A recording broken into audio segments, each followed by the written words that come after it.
But it's good to see that Jim's made it, so fantastic. So we good to go? All right. So we'll get started with Jeff. Good evening. Thank you. Good evening, Mayor, City Council.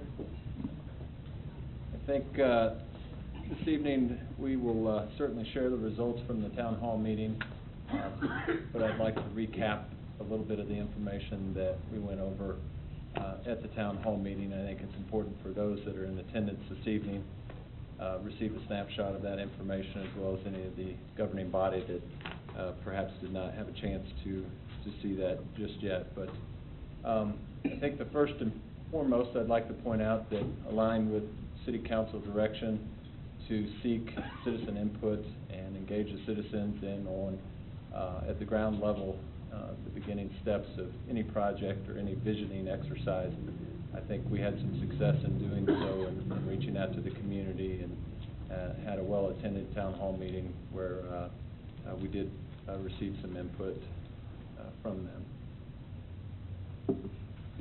So the agenda this evening here, you can see, we'll talk real briefly about some of these things, but some of the background and history of the golf course, a little bit about how we start the visioning process and what that includes, any growth patterns and plans, current operations at the Gardner Golf Course, as well as recent trends both here locally and nationally.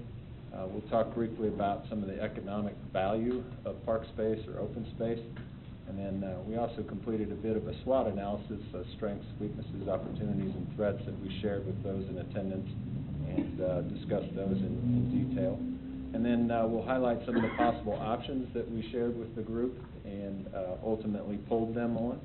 And we'll share the results of that community outreach with you tonight. And then certainly the idea is to have some time here in this work session to have some discussion and receive some direction from our governing body. So to orient you here a little bit, the Gardner Golf Course is located at 159th and Gardner Road. So Gardner Road being at the bottom of the page there, I'm sorry, to the right of the page there, adjacent to Gardner Lake, and 159th Street at the bottom of the page. It is 129.69 acres in total, and that does include the very northern tip there that is not currently developed as anything at this time. It is an 18-hole golf course.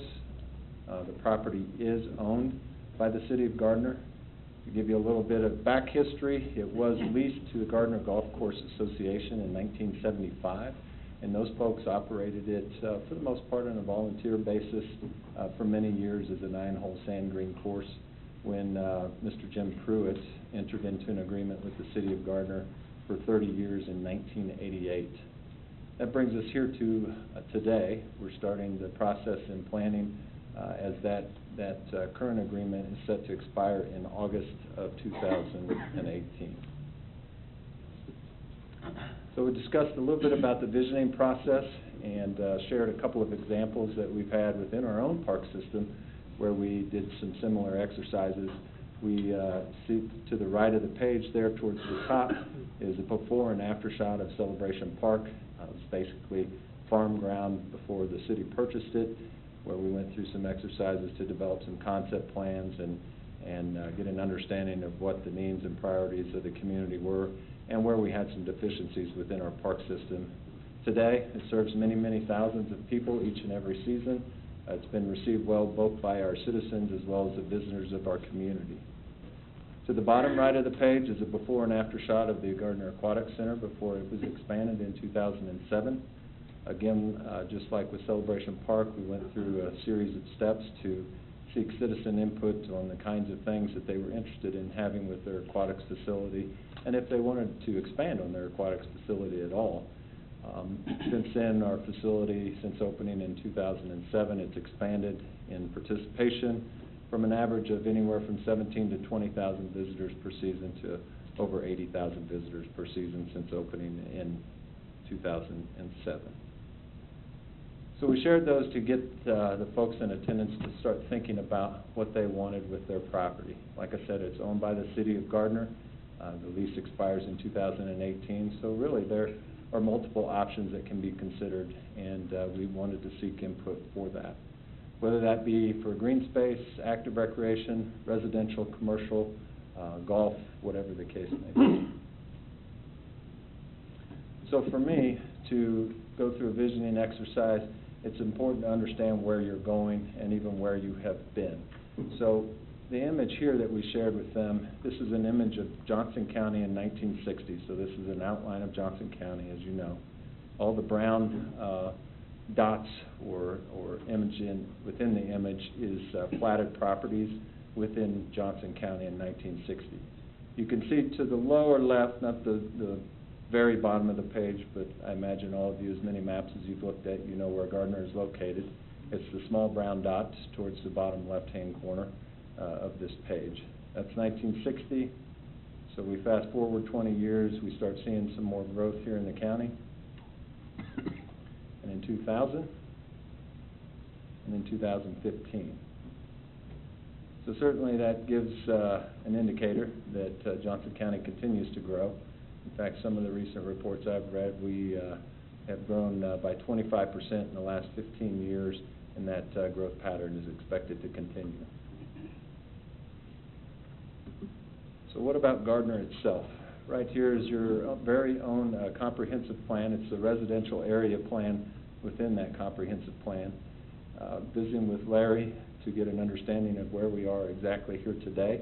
We have 479 shovel-ready lots planned for residential, 18 that are under construction, 8 plans that are under review, 76 apartment complexes under construction, 76 apartments under construction, 84 duplex units that have been approved, and the number that kind of blew me out of the water was 1,000+ acres of unplatted R1 residential property, which is essentially the yellow shade that you see on the plan in front of you.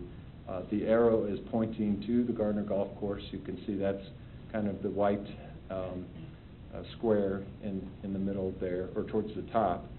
So it's surrounded by planned future residential development. So I'll shift to current operations here briefly. You can see that this chart indicates that at the Gardner Golf Course itself, our rounds have gone downhill significantly. In fact, over the last 10 years, they're down 60%. Certainly an alarming number, to say the least. I think there's a couple of contributing factors after looking into this a little deeper and deeper. The market being one of them, and quite frankly, operations the way they have been over the years is certainly another indicator of that. So I shared a couple of comparisons with the group. The two on the left, Tomahawk Hills and Heritage Park. Those are Johnson County Park District courses that they own and manage. They too have seen similar patterns, not quite as that drastic, but Tomahawk Hills is down 46% in the last 10 years. Heritage Park is down 31%. Since the town hall meeting, I've been able to obtain some more records from some other golf courses that are pictured to the right of the page. Eagle Bend Golf Course is a municipal-owned and operated course in the Lawrence area. It's just below Clinton Lake Dam there, and it is it's actually showing over since 2004 an upswing of 8%. But I think it's important to note in the last 2 years that they have been subsidized by city funds. Iron Horse, I don't show quite the range there. They went under some significant capital improvements there, and they were shut down and had limited operations. But over the last handful of years, they've seen about a 10% growth since 2010. The St. Andrews course in Overland Park has also gone down about 24% in the last 10 years.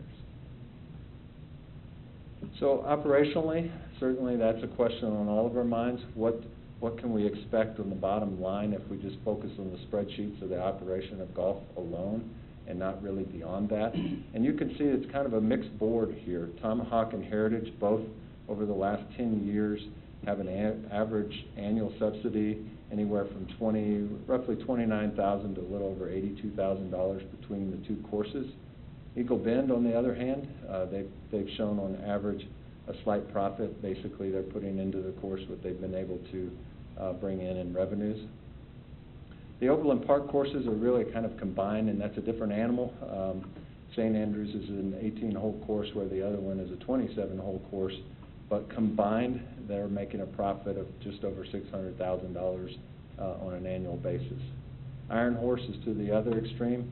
Surprisingly, they are down about $600,000 per year, or subsidized by the city. We did share some things out of an interesting article by the Kansas City Star from last September to show a little bit more nationally. The trends are also down. National Golf Foundation reports we've gone from 30 million golfers down to 24 million and some change from 2003 to 2014. We've also seen a 30% decline in golfers over the last 20 years between the ages of 18 and 34. Of course, I mentioned local courses are being subsidized or redeveloped and rebranded, basically the debt being purchased out from them. Certainly the article is an indicator of some of what I just shared with you. However, it's not all doom and gloom. There are some new efforts and some new sparks related to golf. I think they are finally seeing that we can't do things the way that we've always done them. We have to change with the times, and so there are more and more efforts with STEM programs for youth, introducing golf in our education system, developing different types of facilities and new facilities to attract interest. And then the other thing that I thought was something to note from the article is potential citizens' interest. We have 75 million baby boomers that are planning on retirement here. Some are retiring, and 80 million millennials. So even more millennials that are now starting to figure out what are the things they like to do and what do they like to spend their money on as they have time. So again, back to the map on where are we going to be, not just in 2015 or 2018, but I think us as a city, we really need to think about this and carefully decide what we want the future of that property to be 20, 40, 50, 60 years from now, because Gardner will look much different. We shared a little bit about economic value of green space, parks and recreation space. Certainly some big numbers here. This was a report provided by the Trust for Public Land for Johnson County. Magnitude of impact for enhanced property value, so properties that are located nearby park property or green space has measured 20 to up to 20% increased value next to parks and 14% next to trails. Municipal parks in Johnson County, so this is not our large regional parks in the county, but municipal parks alone have added $490 million in additional property value. Certainly tourism is something that we're all interested in as well. 37% of tourists come to visit parks, trails, and recreation facilities according to the report. That attributes to $524 million in visitor spending, $18.4 million in state tax revenue, and $12.9 million in local tax revenue. Economic development is something that we've all talked about here a lot lately and are starting to see more and more of. And I think it's important to note from this report that parks, trails, and recreation facilities do make the area attractive, and it's a place that skilled workers are attracted to, businesses and companies as a result are as well. They recognize to attract the best workers and to retain them, they have to live in areas with high quality of life. Just a couple of other things that were measured from a human health value. People that live closer to parks and recreation facilities exercise more, and the report indicated $21.2 million in health care cost savings as a result in the county. Stormwater detention value. Certainly, as we're pouring more and more concrete around Johnson County, we need to recognize that we need places for that stormwater, and so those green spaces attribute to $8.94 million in management cost savings related to stormwater. Air pollution as well, you can see $1.33 million in reduced air pollutant cost as a result to green space and trees, etc. So we highlighted kind of our own SWOT analysis and encouraged them to participate if they saw some things or had some things in mind that perhaps we did not have listed here. As I mentioned, the strength, we do own the property.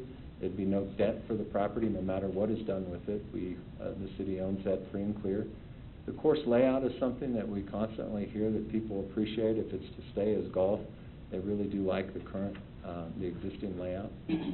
Location can be looked at as a strength, being there to 159th and Gardner Road, or just east of Celebration Park, and certainly in a direction we're going to see a lot of residential growth happen over the years.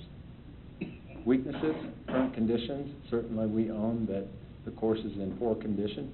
It does need some tender loving care, and specifically in the maintenance operations. Poor infrastructure.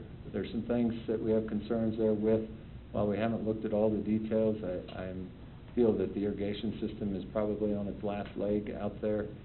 Support facilities as well, such as restrooms and cart paths, et cetera.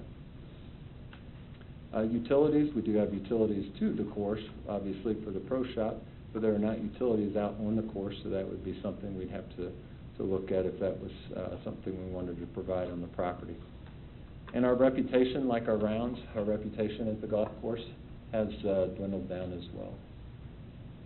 Certainly there's some opportunity. There's opportunity no matter what we elect to do to improve the quality of life with some new developments out there, or improved development. Programming events and events, we have some opportunity to expand on that. Economic development, again, quality of life and those kinds of facilities attract new economic development. New and expanded operations, I think there's many ways we can improve things and expand on things that are currently being done out there. And attracting visitors and development certainly as well. Threats, the first thing that comes to mind, and it's something that's very real, is the city does not currently own the gas and oil rights to the property. I think I've mentioned in the town hall meeting, we've had some conversations with the gentleman that does. He's not necessarily interested in selling or providing those rights back to the city. However, he did act like he was open to discussing defining surface rights so that development or improvements can work around whatever that may be. A declined market, even though in the last year or two golf courses are reporting a slight uptick in business, it certainly has been a declined market over the last 10 years. And then fiscal stability. Certainly we need to recognize that perhaps golf could not just support itself year in and year out, and while it would generate some revenues, it may need to have some assistance from other sources as well. And then competition. The Kansas City market, there's certainly a large opportunity for golf courses within the Kansas City area, and that can hurt some of our local courses here as well. And then funding. Just like with anything else, there's lack of funds to do everything, so certainly funding can be a bit of a challenge too. Okay, possible options. Just to highlight those, to recap a little bit, these are some of the things we talked about. Doing a renovation of the existing 18-hole golf course by having a hole-by-hole master plan done, really outlining some of the capital improvements or course changes, support facilities and concepts that we would like to see there. Any of the renovations, line item cost estimates to those potential renovations or additions, and then developing an operations plan that we can budget from as well. Or we can keep it as an 18-hole golf course and not have any major changes, essentially seek another operator to maintain the course as we've done over the years, or the city to choose to budget and maintain the golf course on its own. That would be a potential option as well. Another option, combination of golf and other development. While the golf course as it is right now, you don't have a lot of extra land that you currently own to expand other things around it. That you could do 9 holes of golf or a certain number of holes of golf and look at other recreation type facilities, whether that be a community center or other open space, trails, fitness center, you name it. Another possible golf plus other development would be similar to what's pictured on the right here at Prairie Highlands, where you have some residential feeding through the golf course property. That is an 18-hole golf course and has quite a bit of housing that surrounds it. Commercial might be another possibility, or at least limited commercial. Or no golf at all. That's certainly an option as well, and that's kind of what the city of Olathe did when The golf course closed out there years and years ago and just kind of sat stagnant for a while. They're trying to master plan for that now, but certainly that would be an option to close the golf course and keep for future property or for future development, whether that be residential, commercial, city facilities, et cetera. So then we went into citizen input. This was a test question. I was a little bit disappointed in the results. I was hoping item A would have had 100% of the votes, but that didn't prove to be the case. Perhaps there were a few Mets fans in there, I'm not sure. But I think what's important to point out, we had 107 citizens attend the town hall meeting. Best our head count was. We had some staff members there counting those that were in attendance. 89 of them participated in the polling exercise that we had. We had 64, if I remember right, 64 of the electronic devices, and we had hard copies of every one of those questions that those that did not receive the electronic device could still participate, and so we ran those calculations for them. So, first question is pretty easy. Are you a Gardner resident or not? 60% of them are indicated they were a Gardner resident. 33% are not, and 5 weren't sure, I guess. This is kind of interesting. The exact same results, they just reversed on who worked or owned a business here or not. 85% of them indicated that they have played Gardner Golf Course. This is the question that's asked in the citizen satisfaction rating that the governing body has done every other year or so. I thought it would be interesting to see how this pulled out compared to our citizen satisfaction rating. And you can see the results are kind of a mixed board here. 2.25% are very satisfied, and certainly it kind of evens out from there.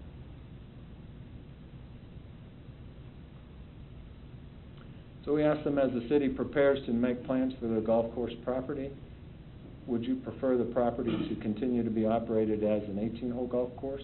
Where 84.27% of them indicated that they would. The property to include some golf and some other developments, 7.87% indicated that.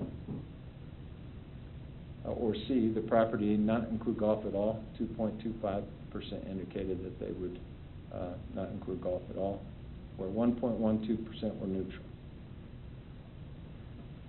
We asked if the property were to continue to be operated as an 18-hole course, you would prefer a master plan of improvements for grounds, facilities, infrastructure, operations, etc., to be developed and implemented, where 59.55% of them indicated that that's what they would prefer. 32.58% indicated that only minor improvements and or changes should be made. And only 1.12% indicated that the course should be operated and maintained in its current condition. And we asked if the property were to include some golf and some other developments, would they prefer they include other outdoor passive type leisure and or green space, such as trails or park ground, etc., or other active recreation facilities, such as a community center, fitness courts, etc. You can see the comparisons there. 29.21% want outdoor passive, or 14% for active. 4.49% indicated they'd like to see some residential mixed in with it, or nobody indicated they wanted commercial. And then 34% indicated choices A, a combination of A and B. This is essentially the same question with the word not included in there. So if the property were to not include golf at all, 13.48% indicated that they'd like to see other outdoor passive leisure and green space facilities, or 10% voted for more active, 1% for residential, 2% for commercial, and certainly 39% for a combination of A and B, or just under 5% for a combination of C and D. So in your packets, you should have received some handwritten comments or emailed comments to the city. We had, at the time the packets were sent out, 51 written comments were submitted.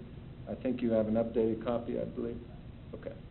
There was one other comment that was just submitted that we can get to you, so that would take that total up to 52.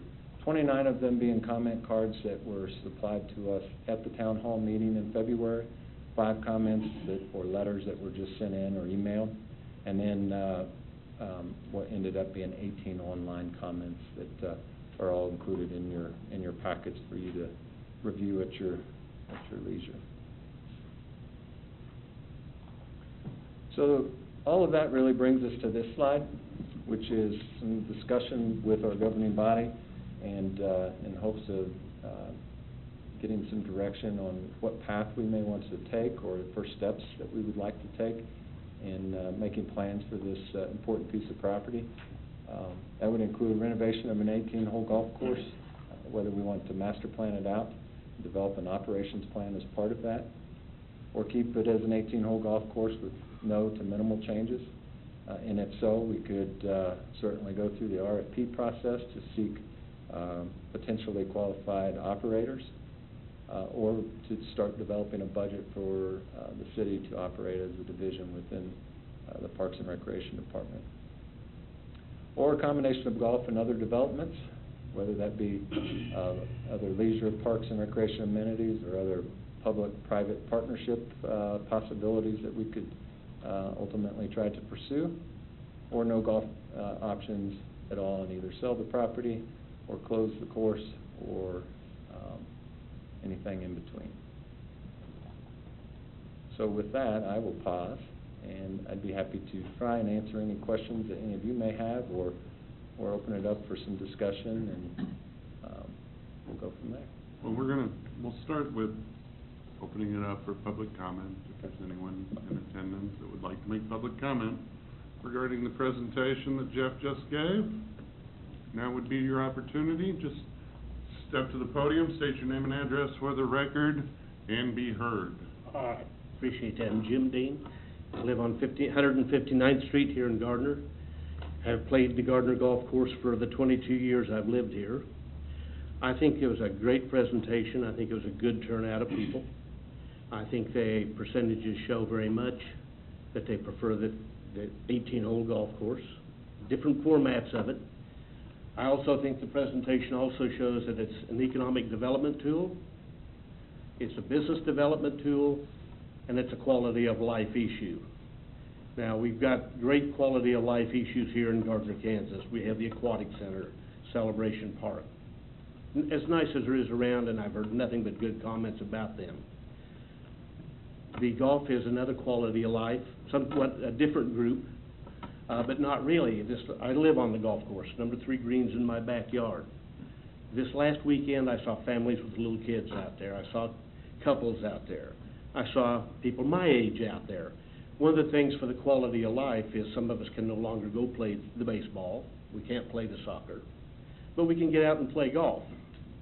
And so it's important for that group to have that quality of life issues also. And I think most golfers, some of them no comment. I can't believe there's 2.5% highly satisfied, but there was. I think most golfers, what they want, the basics they want is good, decent tee boxes, good fairways, and good greens. Other amenities, the quality of the card paths and so forth can come with that. There were people there that I do and have played golf with that no longer play out here because of the conditions. Another thing the golfers want is a reasonable price to play. And I think some of the other golf courses that were reflected as far as their problems are some of the more expensive public golf courses in Johnson County to play, and I think the amount of play is reflected in that.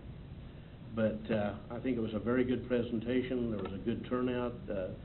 Senior Citizen Center was filled, and very pleased with it. But I would definitely promote and would like to see the 18-hole golf course being maintained, at least get the quality back up, and then step up to the master plan and go that route with it.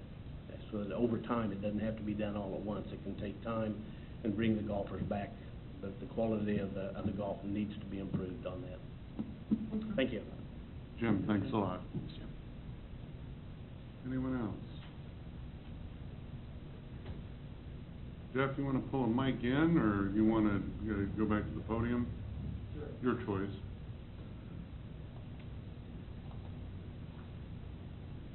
And I'll open it up for questions here in just a second, but one of the things that, and this probably isn't something that you've got an answer to, but it's just something that occurred to me today. I mean, have you been to the Top Golf? Yes, sir. Out in Overland Park? You know, obviously, we're not going to build, 5 stories worth of driving range out on the Gardner Golf Course, but after seeing the kind of success that they're realizing out there, I wonder if a bucket of balls and a beverage is something that would attract, even the, neophytes to the greens, if we marketed that a little bit better. And I don't know if you've got information about that kind of facility already, or, just a better driving range, with, something, an amenity close by for people to congregate, but, might be something to look into. Sure. Well, from my own perspective, Topgolf and facilities like that, they've done a great job understanding that they need to change with what the demand or interests are today. And some of that is certainly being instant results. That ties in with their operation, great customer service, and excellent products, whether that be related to their golf or the food and supplies that come along with it. Beverages certainly are a big part of their business as well, and I think are part of golf course businesses all around. I think the important thing, whatever is developed out there or changed, or that we need to focus on something that is fast, affordable, family-friendly, back to affordable, Yeah. and something that is clean, that is safe, that is well-maintained, that is something we're proud of, and something that is an attraction to the community.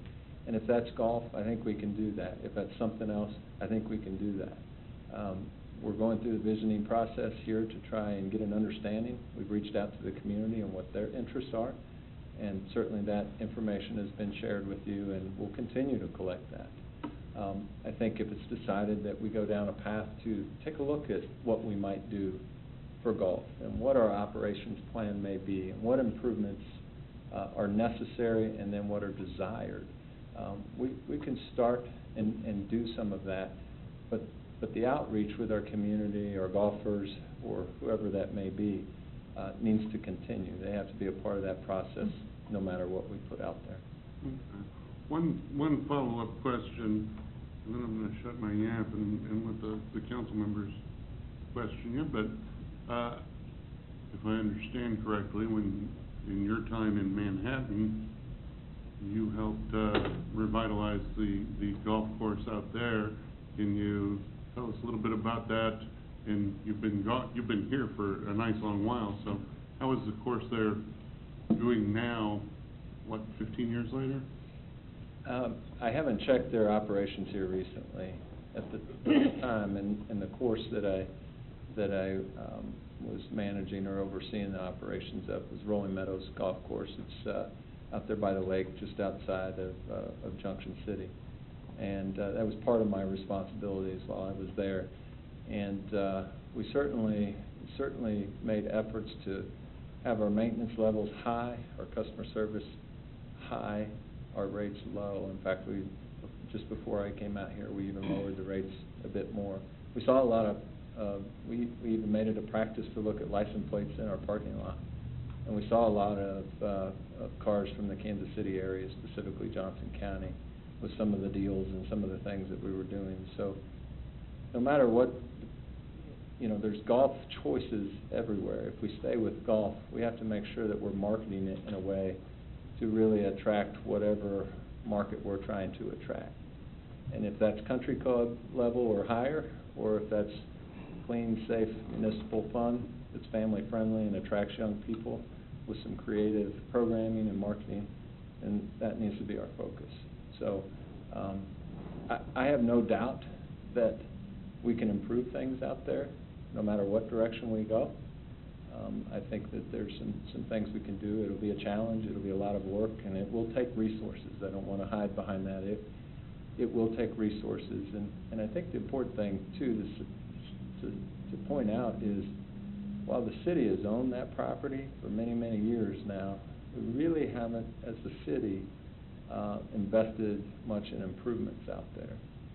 So we've had the resource, we've had the property.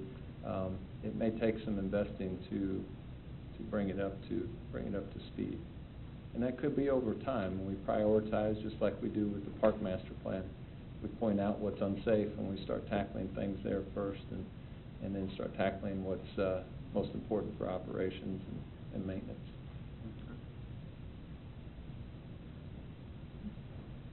Steve, you want in? Yeah. Couple of things real quick, and I don't want to steal the rest of the council members' thunder, so I'll try to make this as brief as possible.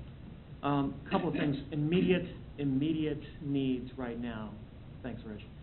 The immediate needs right now are we've got to look at the current condition of the course, the way that things are going right now, and I've talked with people who have golfed out there. It's deteriorating rapidly. One of them actually said to me, it looks more like the sand green courts that they had played. These are some long-time people. Right. Than it does now, than it did 5 years ago. And so it's really beginning to show its wear. And there's a concern that if we let this lease continue till 2018, that we might have a much worse situation and be much more expensive to rehabilitate if we decide to keep it as golf. And personally, I'm inclined to do that. Has there been any exploration at all of a transfer, fee-free transfer, or a termination of that agreement early before 2018, so we can at least begin to rehabilitate that course? I think should that be the council's desire, I think that's something we could pursue. I think the current operator would be interested in visiting with us about some kind of transfer now. I think, quite frankly, the way current conditions are, even though our operations agreement does not have performance measurements per se outlined or bulleted in there, I think we can make argument that it is not to a condition that would be to anybody's expectation, and certainly we could work with our legal department to pursue that, should that be the direction. I think the important thing is, and I think you're exactly right, I think the longer you wait with the way things are going, the more expensive it will be and the harder it will be. It's a challenge now. Yep. I played it yesterday, and it's a major challenge now. Mm-hmm. It can be done, but it will take some resources, and those are resources beyond what you currently already have. It will take expertise, it will take materials and equipment and so forth. So, but it can be done. Okay, that kind of leads me to my second point. That is understanding that we want to keep it as an 18-hole course, or that there's a great sentiment to keep it as an 18-hole course with no real changes other than just kind of managing upgrades here and there. We can't do this without a master plan. I'm sorry. I don't think that that's prudent. I think we need to start working on a long-term solution, take the long view on this. Keeping things where they're at and making minor improvements around the periphery is not going to make it suddenly a profitable course, in my own personal opinion. I've looked at multiple different types of course layouts, both municipal and private, that are out there, and the best possible, most profitable model is typically pairing golf with other uses these days. And whether it's golf and residential, where an HOA, a portion of the HOAs go and kick in for golf course maintenance and improvement, or whether it's golf and parkland, where you have additional uses for that land in addition to golf, or whether it's community facilities, there's something else going on that golf course other than just golf. Sure. And so we have to also consider that, as well as the fact we have to replace a clubhouse. Because that clubhouse is a temporary structure. Correct. It's going to be removed by Jim Pruitt when he leaves. So we need to think about that as well, and that's going to be a pretty significant investment. Yes. And how can we manage those investments while at the same time keeping it affordable? And that's really the rub that I'm dealing with right now. That's about it for now.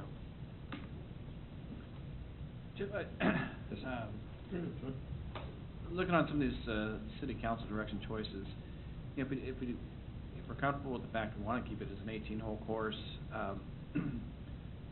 is there a point then when we can decide, do some preliminary estimates and decide, we want to keep it, but maybe we do want to do an RFP for this and have someone else look at this, or, we're willing to invest this amount of money to do it before we even get further than that? Is there a point where we could come to that conclusion? Well, Say, yeah, we want golf, but... Sure. I think if I understand your question correctly, and please let me know if I haven't, but to Council President Schutz's point, and the desire to master plan this out would serve as an excellent guide to your capital improvement program for the property, to prioritizing, to get an understanding of what changes are necessary, from the need to have, would like to have, and would be okay to have kind of list. But you can also do, it might be a little more expensive, you can do a master plan in phases. You can start, say, for example, with a discovery plan, part of the plan. And really that's going in with the team to really, turn over the tables and really get an understanding of, do we need to replace the irrigation system or not? My gut tells me you do, but perhaps it's only half of it. But those kinds of things can be discovered, and then you can start developing a list of current conditions that you have and get an understanding of what that might cost to just get you to be able to operate appropriately. And then you can take it into the next step, whether it be conceptual design and those kinds of things. So you can break it up into different phases if that was your choice to do. It'll take longer, and it might be a little bit more expensive, or you may even, it may even work better because you may bring in different groups to help with that, depending on what their expertise is in. Anything else? Christina, I saw you over there writing furiously. So. Well, I just had, so kind of off what Steve was saying, even if there's not necessarily an opportunity to terminate the lease early, are there opportunities for the city to go in and start making known improvements over the next, I mean, in my mind, if we have a list of, hey, here's 10 things we know absolutely have to happen, budgeting that over a couple of years versus all of a sudden being hit at once. So are there opportunities for that, and is there any benefit in doing that versus? There's, yes. I think the short answer is yes to those questions. I think the current operator would be more than happy to have the city participate financially or in kind with whatever efforts are made. Quite frankly, the gentleman is struggling out there, and the conditions that you're seeing, whether you want to judge from an operations mismanagement to financial mismanagement, however you want to assume, I think he would welcome any participation, whether that's even purchasing fertilizer, quite frankly. That, honestly, is a policy decision. Currently, you have an operating agreement, and they're operating in the sense of the word. If you wanted us to go in and participate and provide some resources, that's something that we could seek to do and prioritize what those things may be. You're thin on personnel. I mean, you really are organization-wide. So we don't have a team we can just send out there because we'd have to neglect the other facilities that they're maintaining. But we could seek some help in doing so. The only other question, and this is probably just more just your opinion, I agree with the need for a master plan. I mean, I do think that's important, but I'm interested in your thoughts on whether, do we need to, as a council, come to a consensus on how we think this should be operated long-term? So should it be released? Should we enter into another agreement, or should the city run it? Because I think that those decisions could impact where we go longer term. So do you think that's a key decision to be made prior to us investing any money or resources in a master plan? Well, I think it's a tough question to answer, and I've given some thought to that.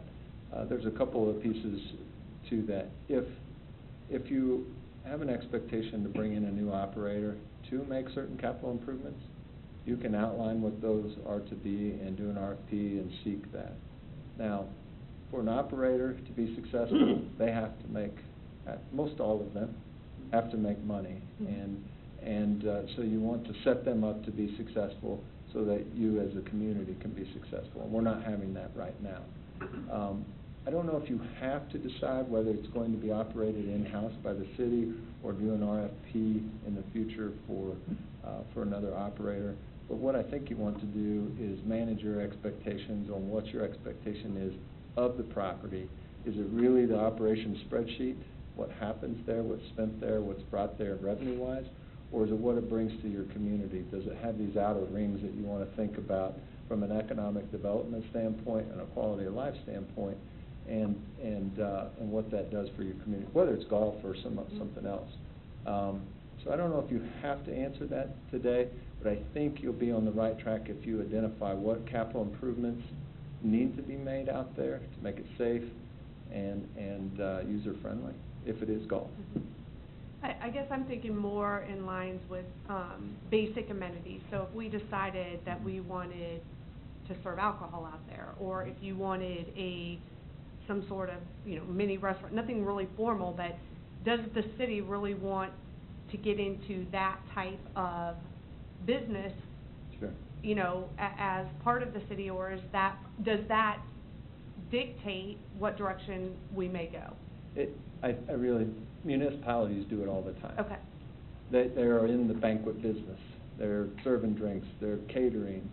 Yeah. When I hesitate to talk about what your 19th hole, your pro shop would include, because it could be, you have a triple wide out there right now.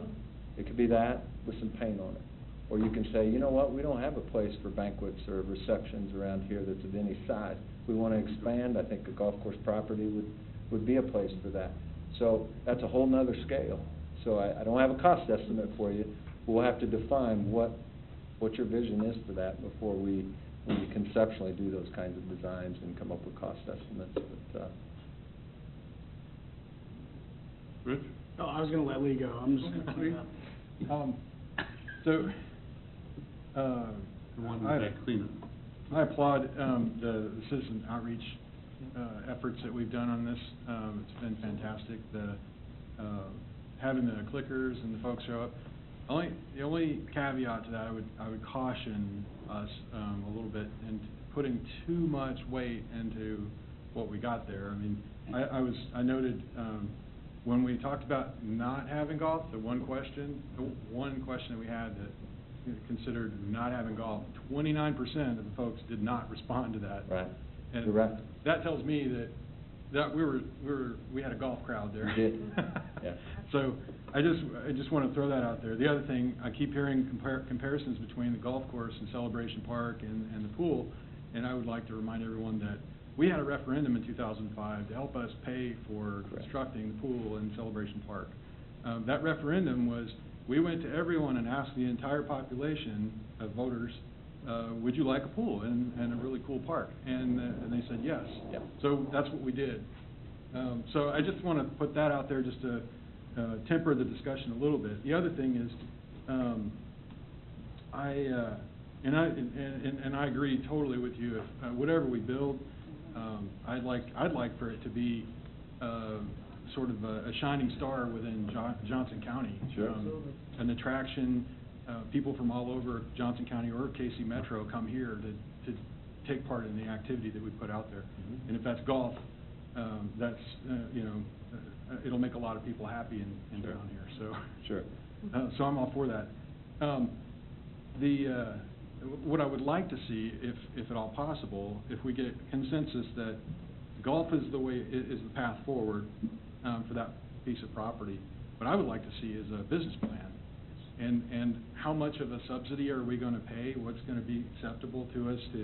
Because we know that from studying all the golf courses around that golf is not necessarily making money right now. So we have to understand how much of it are we gonna wanna pay for, as a municipality? So, and we currently subsidize our pool at what, roughly 18% Yes. of its budget? So maybe using that as a measuring stick. Sure. How much money do we wanna, pay for this? And the business plan should include, you know, whatever the monetary value of the goodwill that, having a golf course will bring, the economic development opportunities, to the extent that it's possible to even monetize any of that. But that's what I personally would like to see going forward if we get a consensus that a golf course is what we want. Sure. And I love the idea of combining it with something else, combine it with a dance hall, you know, a community center or something like Sure. that. Well, I think your point made about those in attendance at the town hall meeting is, without question, very accurate. And just like any topic that you may have a town hall meeting for, if it's something someone's passionate about, they're typically the ones that will show. So that wasn't necessarily surprising. I think you're spot on with that. Part of the master plan, in my eyes, my vision would be to include in the scope an operations plan or business plan to get, again, to try to develop an understanding of what today's market is. We don't know 10 years from now and so forth, but what pieces of that plan or that operations and business plan would we introduce in there to try to encourage people to come to the Gardner course? And what might we expect? What are some of the others seeing from some similar results? It's always tough that we did the same thing with the swimming pool. They were wrong. We did better than what they thought.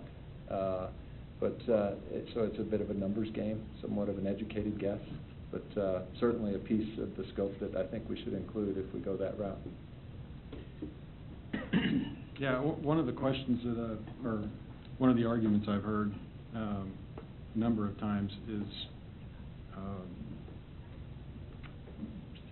it's escaping me now. Go ahead, Rich. Okay, Go ahead. good, because I only got like 5 minutes, so. I think the first thing we need to do realistically, no matter what we do as a city with that property, is figure out what we have to do to get the mineral rights. Because we are really stuck on doing anything developmentally without that.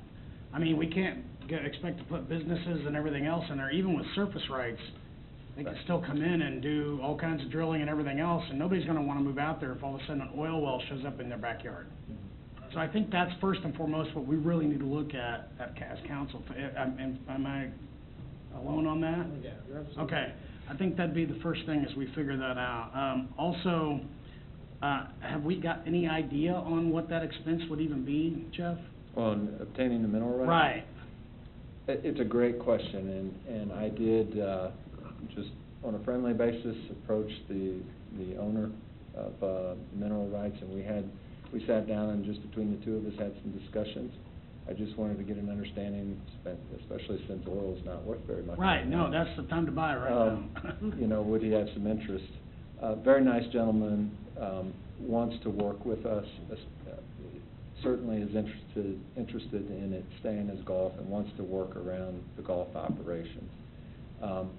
He expressed no interest at this time in selling to us, but that was an initial conversation. You know, I'm not going to say that it's not a possibility. I think anything's possible. Okay. And then defining surface rights, at least with defining surface rights, depending on what the development is. If it is golf, if we at least know where they can drill, where they can have their operation, and we can work around that, then we can have, it's not ideal, but at least you're doing something with the property. You can make it a hazard. Yeah, we can, Right. and it is. I saw somebody hit one of the overhead lines yesterday, So, the next thing is, and, I'm not too familiar with Top Golf, I think is the Mhm. name of it, that's not, I'm not, but, so is that a privately owned Yes. facility? And that's actually where my thought process is, I'd like to see that land, we find somebody to develop it and let them do it, because, one of the things, and I asked Cheryl about this, and she's gonna tell us, we actually get no tax revenue off that because the city owns it. So if a private owner, if someone else owned 130 acres of property out there that we could tax, what are we looking at, Cheryl? Depends on how we use it or, it's zoned, but at this point, it's zero. And we've got enough acreage there to look at perhaps, and there's nothing that says we have to sell it, we're not required to sell it. We could actually, give it for a small amount so that it would help with the private development and generate revenue for us, so that's another option. But I think in private hands, it does a lot more for the city. I mean, if we just say, look, we're gonna sell this to you, and you keep, if we decided we need to stay at golf course, we just present it that way, saying, look, we'd like to sell you this golf course, you can fix it up and do whatever, but at least the city can generate some revenue from it beyond what we've done in the past. I mean, I think we did $3,000 last year. No, we actually don't get a percentage of the revenue in the current agreement, we don't. 2%. 2%. Right, so it was a $3,000 check is what we got for 130 acres roughly, I mean, so. It's minimal. We could have put a field of brome out there Well, you and could done have better 2,000 on just hay, so, you're right. Just to follow up real quick on what you said, Rich, what if we looked at I think that an early lease termination is something we need to explore, just from the standpoint of getting some options with the property. I'm sorry, President Shudo, I didn't. Early lease termination. Okay. So, we're talking about like having a transfer before 2018, for this property. If we could pair that with some sort of RFP or something like that, where we can actually let the other people tell us, you know, what they can do, and that way, Right. we're not spending city dollars to do necessarily an analysis or discovery. We give that to the folks who would be, you know, possibly bidding on a project. And then that saves the money there, because that is potentially a significant expense. And then, you know, looking at maybe doing a small fee transfer of the property and making it a taxable asset, Right. where we can determine through some sort of an agreement how that property would be used to a limited extent, while giving the developer latitude to be able to run it the way they see fit to make it viable. That's my whole thing on I Top mean- Golf. If it's thriving and it's because they can make those changes and things that the city's not gonna see, I think we need to look at that. Well, we're bumping up on 7 o'clock. Yeah. Obviously, this is a conversation that's really just getting started. Cheryl, I kind of think that maybe we've got an executive session about mineral rights somewhere in our future. Okay. And I think that, Jeff, you've got some suggestions on things too. Maybe some of these questions, you think you can come back with some answers for us, or some ideas for a future work session? Yeah, well, depending on how our meeting goes tonight, we do have an executive session on here. We could at least give you a quick update on some things on mineral rights tonight, if that's okay with you. That would be outstanding. Maybe we could get, I don't know, 7, 10 minutes at the back end of the meeting, depending on how we get through the agenda. I'm here, let's do it. I'll offer that as an option. Okay. All right. Okay. Yeah, we've got to start a council meeting in about another minute, and, you know, everybody, we can use our email, and we can call Jeff, we can talk with him about our ideas between now and whenever we can get a next work session Yes. scheduled, but between trying to relieve ourselves from this contract that we're in, possible public-private partnerships, acquisition of mineral rights, I think we've got plenty of things that we can work on for the next work session on this. This isn't going to be we weren't going to solve all the problems in the world in this first hour, so. You know, it would have been nice and efficient, but It doesn't work that way. It was unlikely. Yeah. So, but with that being the case, we'll let you go ahead and take your seat, and we'll get started on the council meeting here in a minute. Thanks, Jeff. Thank you, Jeff. It's 30 seconds. Yeah.